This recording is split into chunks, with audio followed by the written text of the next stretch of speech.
안녕하세요. 재무관리를 세상에서 제일 쉽고 재밌게 알려드리는 프로페서 원입니다. 자, 오늘은요, 진짜 흥미로운 주제 하나 가져왔습니다. 기업의 운명을, 아니, 어쩌면 우리 지갑 사정까지도 뒤흔들 수 있는 바로 그 힘, 정치적 위험에 대해 속 시원하게 파헤쳐 보겠습니다. 여러분 한번 상상해 보세요. 정부가 어떤 결정을 딱 내렸는데 그것 때문에 막대한 자산을 가진 글로벌 기업의 주가가 하루아침에 막 수십억 달러씩 널뛰기를 한다면 이게 과연 그냥 영화 속 이야기일까요? 절대 아니죠. 네, 바로 이게 정치적 위험이라는 녀석의 힘입니다. 그래서 첫 번째 파트에서는요, 이 보이지는 않지만 엄청나게 강력한 힘, 정치적 위험이 도대체 뭔지 그 정체부터 확실하게 짚고 넘어가 보겠습니다. 자, 정치적 위험. 말이 좀 어렵죠?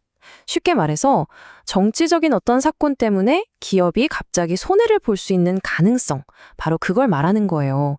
뭐 거창하게 전쟁이나 혁명, 이런 것만 생각하실 필요 없어요.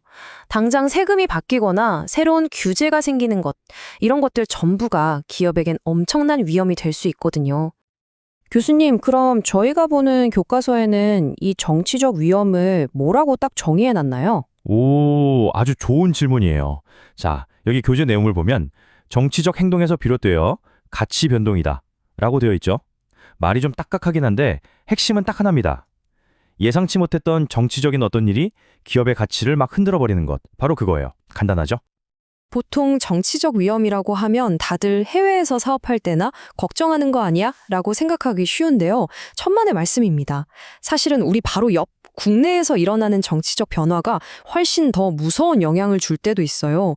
당장 세법이 바뀐다거나 어떤 산업에 대한 규제가 확 바뀌면 기업 입장에서는 정말 하늘이 노랗게 보일 수 있거든요. 자, 이제 딱딱한 이론 얘기는 그만하고요.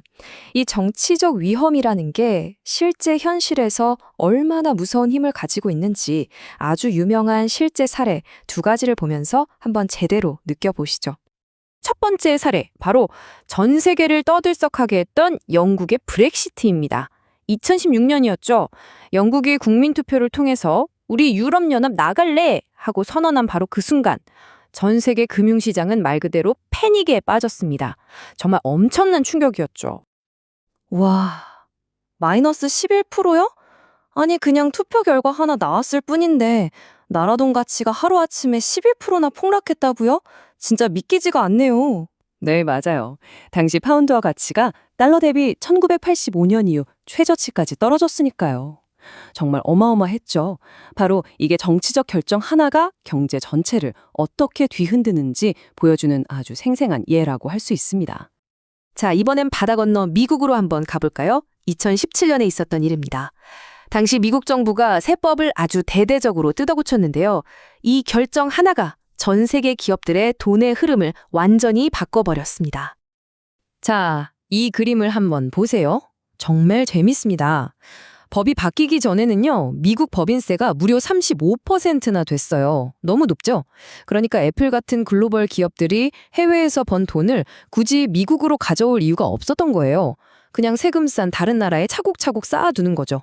그런데 법이 바뀌면서 법인세를 21%로 확 낮춰주고 지금 해외에 쌓아둔 돈 가져오면 딱 한 번만 15.5%만 뗄게 하고 파격적인 제안을 한 겁니다. 자, 여러분이 기업 CEO라면 어떻게 하시겠어요? 당연히 돈을 들여오겠죠. 바로 정치적 결정 하나가 꽉 막혀있던 거대한 자금의 댐을 터트려버린 셈입니다. 와, 그러니까 결국 법 하나 바꾼 것뿐인데, 전 세계에 흩어져 있던 수천억 달러가 미국으로 다시 돌아오는 계기가 된 거네요. 정말 드라마틱한데요? 네, 바로 그거죠. 자, 그럼 이런 예측 불가능한 위험이 도사리는 세상에서 기업들은 과연 어떻게 살아남을까요? 그냥 당하고만 있을까요? 아니죠. 마지막 파트에서는 이 위험을 관리하는 기업들의 아주 기발한 생존 전략들을 한번 들여다보겠습니다. 첫 번째 전략은 우리가 정말 잘 아는 격언이죠. 계란을 한 바구니에 담지 마라. 바로 사업 분산입니다. 한번 생각해 보세요. 만약에 A라는 나라에 공장을 몰빵해서 지었는데 갑자기 그 나라에서 정치적인 문제가 터져서 공장 문을 닫아야 한다면 그냥 회사가 통째로 마비되는 거잖아요.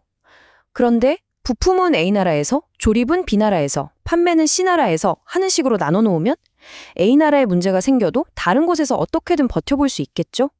위험을 분산시켜서 충격을 최소화하는 가장 기본적이면서도 아주 효과적인 방법입니다. 자, 두 번째 전략은 이거 정말 기가 막힙니다. 바로 현지에서 돈을 빌리는 거예요. 이게 무슨 말이냐? 해외에 진출할 때 본사 돈을 가져가는 게 아니라 사업할 그 나라 은행에서 돈을 빌리는 거죠. 왜냐고요? 만약에 정말 최악의 상황이 와서 그 나라 정부가 니네 회사 자산 전부 우리 거 하고 몽땅 뺏어간다고 쳐요. 그럼 우리는 어떻게 하느냐? 그래?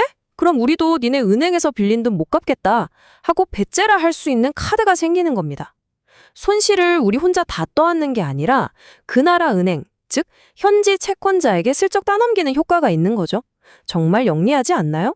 세상에 그냥 돈을 빌리는 건 줄 알았는데 그게 일종의 인질이나 방패막이 같은 거였군요. 위험이 터졌을 때 같이 피해볼 사람을 만들어 놓는 전략이라니 와 진짜 머리 좋네요.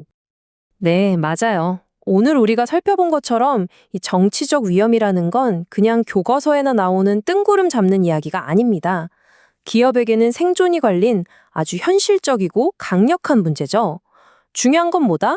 이 위험을 피할 수 없다면 이걸 어떻게 제대로 알고 관리하느냐, 바로 거기에 모든 게 달려있다는 겁니다. 자, 오늘 제가 준비한 이야기는 여기까지입니다. 이걸 듣고 계신 여러분은 어떻게 생각하세요?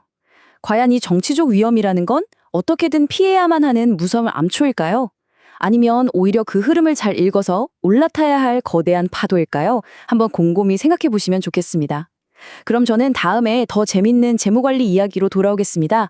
지금까지 프로페서 머니였습니다. 감사합니다.